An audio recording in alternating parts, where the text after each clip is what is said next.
జకర్యా గ్రంథము 12వ అధ్యాయము 8వ వాక్యం. ఆ కాలమున యెహోవా యెరూషలేము నివాసులకు సంరక్షకుడుగా ఉండును. చాలండి. జకర్యా ప్రవక్త యెరూషలేము నివాసులను వారి గురించి ప్రార్థన చేస్తూ ఉన్నప్పుడు జకర్యా ప్రవక్త దేవుని యొక్క సన్నిధానంలో మొరపెడుతూ ఉన్నప్పుడు దేవుడు జకర్యా ప్రవక్త గారికి యెరూషలేము నివాసుల గురించి ఒక దర్శనములో ఒక ప్రవచనాన్ని ఆయన చెబుతూ ఉన్నాడు. ఆ ప్రవచనం ఏంటంటే, ఆ కాలమున యెహోవా యెరూషలేము నివాసులకు సంరక్షకుడుగా ఉంటాడు. ఎందుకొరకు సంరక్షకుడుగా ఉంటాడు అనంటే, యెషయా గ్రంథము 59వ అధ్యాయము 16వ వాక్యమును మనము ధ్యానించగలిగితే, యెషయా గ్రంథము 59వ అధ్యాయము 16వ వాక్యం, సంరక్షకుడు లేకపోవుట ఆయన చూచెను, మధ్యవర్తి లేకుండా చూచి ఆశ్చర్యపడెను. కాబట్టి ఆయన బాహువు ఆయనకు సహాయము చేసెను, ఆయన నీతియే ఆయనకు ఆధారమాయెను. హల్లెలూయా. సంరక్షకుడు లేకుండుట ఎవరు చూచాడంట? దేవుడు చూచాడంట. ఎవరు లేకుండుట? సంరక్షకుడు లేకపోతే ఏం జరుగుతుంది? సంరక్షకుడు లేకపోతే జరుగుతున్నటువంటి అపాయములు ఏంటివి? సంరక్షకుడు లేకపోతే కుటుంబాలు ఏమవుతాయి? సంరక్షకుడు అనే మాటకు మరొక అర్థం ఏమంటే రక్షకుడు అని అర్థం. రక్షకుడు లేకపోతే, సంరక్షకుడు లేకపోతే మనుష్యుల యొక్క జీవితాలు ఏమవుతాయి? ఒక రెఫరెన్స్ నేను చూపిస్తాను.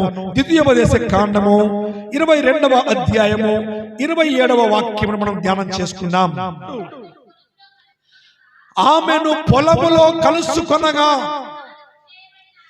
ప్రదానము చేయబడిన ఆ చిన్నది కేకలు వేసినను దానికి రక్షకుడు లేకపోయెను. రక్షకుడు లేకపోతే ఒక ప్రదానము చేయబడినటువంటి ఒక చిన్నది అనగా ఒక యవనస్తురాలు అనగా ఒక కన్యక, ప్రదానము చేయబడినటువంటి ఒక స్త్రీ పొలానికి వెళ్తే ఆ పొలంలో ఏం చేశాడంట?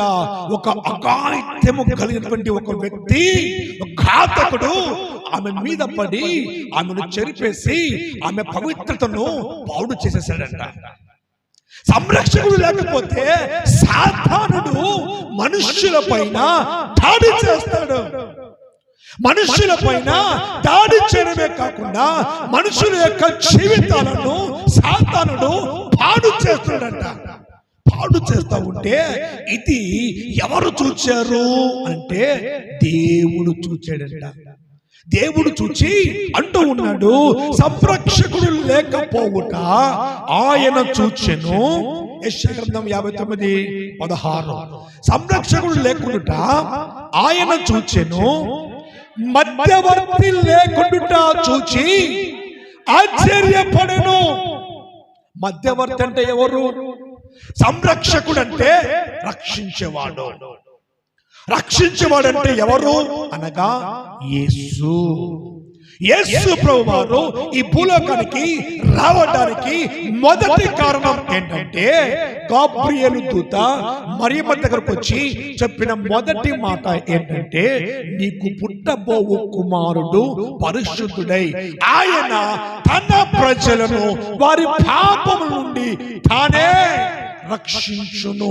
యేసు అను మాటకు రక్షకుడు అని అర్థం. Praise the lord.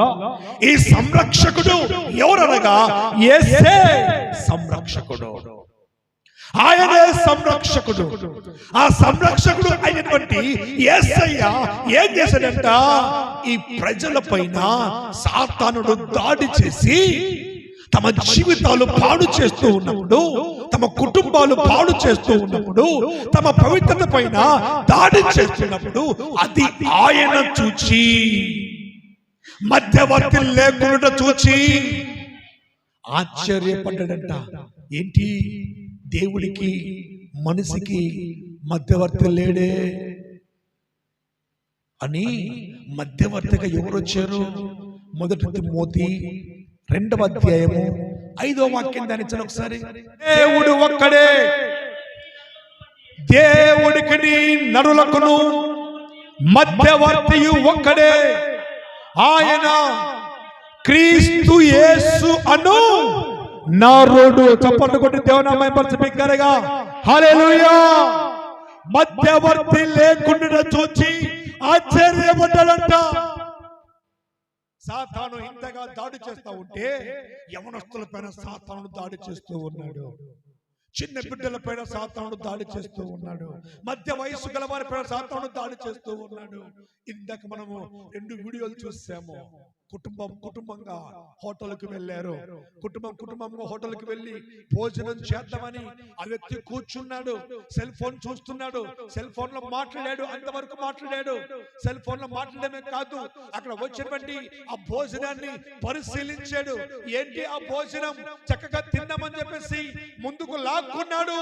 కూర్చున్నాడు. ఏమయ్యాడు? ఆర్డర్ పెట్టినటువంటి ఆ భోజనమును కూడా తినడానికి ఏమి లేదంట, యోగం లేదు. భోజనం మీద పడి ప్రాణాన్ని విడిచిపెట్టాడు.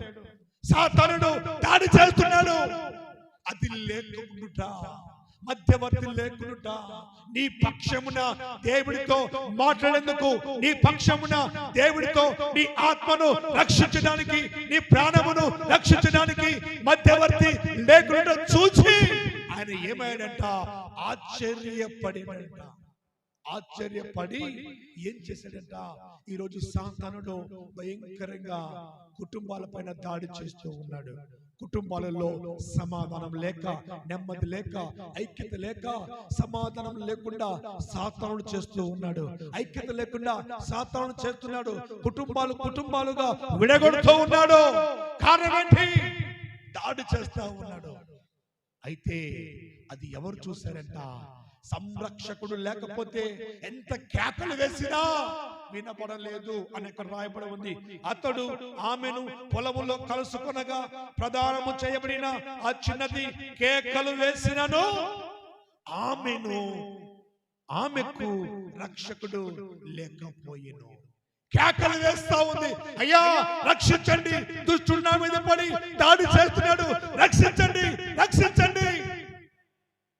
అందుకే బైబిల్లో రాయబడింది ఒక మాట, ఏమో తెలుసా?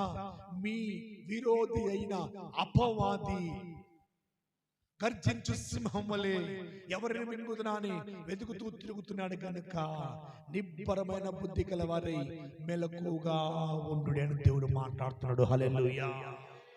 దాడి చేస్తూ ఉన్నాడు.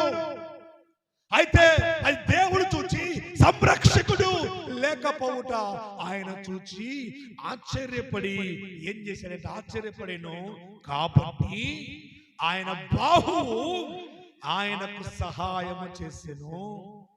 ఆయన నీతియే ఆయనకు ఆధారం. దేవుని బాహువే ఆయనకు ఆధారం. అక్కడ అంటూ ఉన్నాడు, ఆయన బాహువు ఆయనకు సహాయం చేశాను. తర్వాత ఆయన నీతియే దేవుడికి ఆధారం. నీతియే ఆధారం. నీతి ఎవరనగా నీ దేవుడే. ఆయన నీతిమంతుడు. ఆయన భుజముల మీద రాజ్యభారం ఉన్నది. ఇశ్రాయేలు ప్రజలతో దేవుడు మాట్లాడుతున్నాడు. హోషేయ గ్రంథం 13వ అధ్యాయం 4వ వాక్యములో దేవుడు మాట్లాడుతున్నాడు. హోషేయ 13:4లో మీరు ఐగుప్తు దేశములో నుండి వచ్చినది మొదలుకొని యెహోవానగు నేనే మీ దేవుడను. కారణం ఏంటో తెలుసా? మీకు రక్షకుడు లేడు. రక్షకులు లేని కారణం చేత సాతానుడు మీ మీద దాడి చేస్తూ ఉన్నాడు. అయితే రక్షకులు లేని కారణం చేత మీ కుటుంబాలలో సాతానుడు భయంకరమైనటువంటి వేదనకు గురి చేస్తూ ఉన్నాడు. అయితే దేవుడు అంటున్నాడు, మీరు ఐగుప్తులో నుండి వచ్చినది మొదలుకొని యెహోవానగు నేనే మీ దేవుడను, నన్ను తప్ప నీవు ఏ దేవుణ్ణి ఎరగవు, నేను తప్ప రక్షకుడు లేడు. హల్లెలూయా. మీ కుటుంబానికి సంరక్షకుడు కావాలి. మీ కుటుంబానికి సంరక్షకుడు కావాలి. ఆయనే నజరేయుడైన యేసు అనేటువంటి సంరక్షకుడిగా ఆయన మీ కుటుంబాలలో ఉండబోతున్నాడు. హల్లెలూయా. ఆయనే సంరక్షకుడిగా ఉండబోతున్నాడు.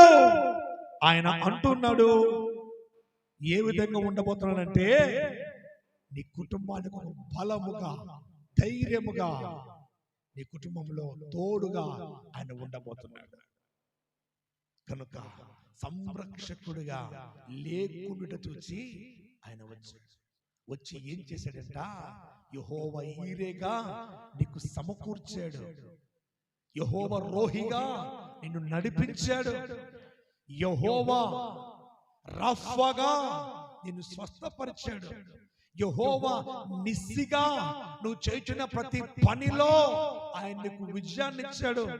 యెహోవా షాలోంగా నీ కుటుంబానికి ఆయన సమాధానకర్తగా ఉన్నాడు.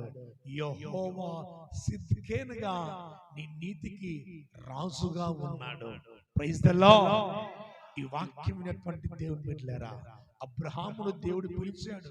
అబ్రహాం పిలిచినప్పుడు అబ్రహాం దగ్గర చెప్పాడు, నీ తండ్రి ఇంటిని నీ ఇంటిని విడిచి నేను చూపించే దేశానికి రమ్మన్నాడు. సమృద్ధిగా దేవుడు దీవించాడు.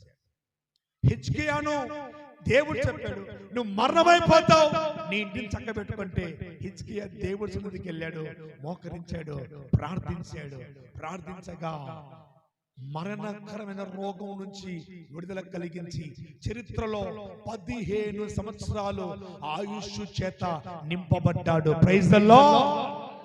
దానియేలును చంపాలని చెప్పేసి రాజు దగ్గర నుంచి ఏమొచ్చిందో తెలుసా? శాసనం వచ్చింది. దానియేలును సింహపోన్లకు వేస్తే ఒక దైవజనుడు అంటాడు, దానియేలును సింహపోన్లకు వేయంగానే వెళ్ళినది దానియేలు కాదంటండి. దానియేలు సింహాలకు ఎలా కనిపించాడంట? సింహాల కండ్లకు ఒక పెద్ద సింహంలో దానియేలు ఆ సింహాలకు కనిపించాడంట. కనిపించగానే ఆ సింహాలు భయపడిపోయి దానియేలును తినడం మానుకొని దానియేలుతో సహా మోకరించి ప్రార్థన చేయడం ప్రారంభించాయంట. దానియేలు దేవుడు సమాధానకర్తగా ఆ దేశానికి వచ్చాడు. ఈ వాక్యం విన్నటువంటి ప్రియ దేవుని బిడ్డలారా, నీ జీవితంలో నీ దేవుడు యెహోవా ఈరేగా, యెహోవా రోహిగా, యెహోవా షమ్మాగా, యెహోవా రఫాగా, యెహోవా సిద్కేనుగా, యెహోవా షాలోముగా తోడుగా ఉండి నడిపించునుగాక. ఆమేన్. మా చిరునామా పాస్టర్ ఏలియా MS, Emmanuel healing ministries, Saraswati Nagar, Nandyal, Kurnool district, Andhra Pradesh. మా ఫోన్ నెంబర్స్ 900020